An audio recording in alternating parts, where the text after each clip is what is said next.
नमो नारायणाय। भगवान भोलेनाथ एवं सद्गुरु जी कृपा आप सभी पर सदैव बनी रहे, आप सभी स्वस्थ एवं आनंदित रहें।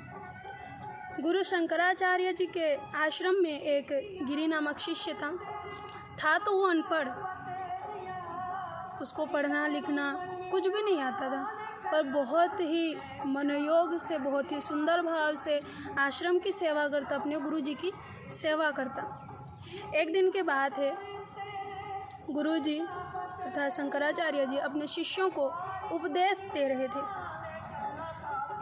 तो सारे शिष्य थे, केवल वो गिरि नहीं था। तो शंकराचार्य जी इधर उधर देखने लगे कि गिरि कहाँ है। शिष्यों ने पूछा कि गुरुदेव क्या हुआ, उपदेश प्रारंभ कीजिए।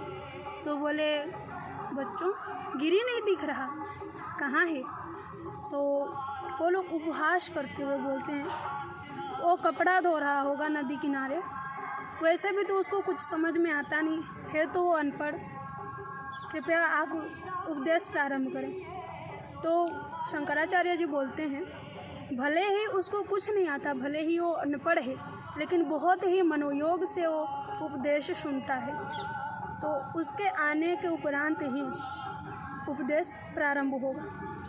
तो ठीक उसी समय गिरि, जो कि अनपढ़ था, जिसे कुछ भी नहीं आता, बाल्टी में कपड़ा लिए हुए गुरुदेव का बड़े ही भाव से संस्कृत में एक छंद गाते हुए आता है, जिसको अभी उन्होंने उपदेश किया ही नहीं, जिसको उन्होंने अभी पढ़ाया ही नहीं। तो सारे आश्चर्यचकित हो जाते हैं, पूछते हैं कि ये कैसे हुआ।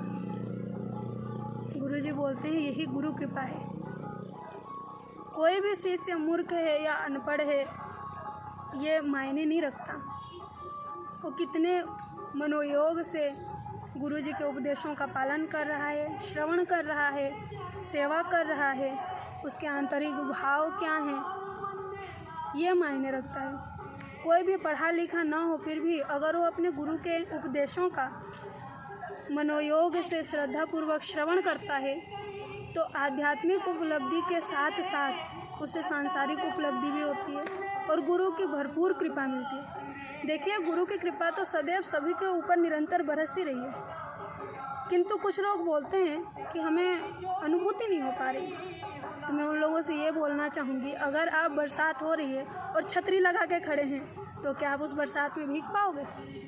कतई नहीं। तो इसलिए जो संदेह रूपी छतरी है, अविश्वास रूपी छतरी है, संशय रूपी छतरी है, उसको बंद कर दीजिए। फिर अब वो जो बरसात हो रही है, वो जो परमात्मा की प्रेम रूपी, सद्गुरु की कृपा रूपी जो बरसात हो रही है, उसमें बहुत ही अच्छी तरह से भीगेंगे, उसका आनंद भी लेंगे।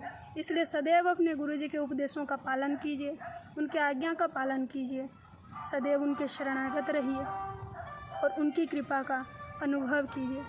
ओम नमो नारायण।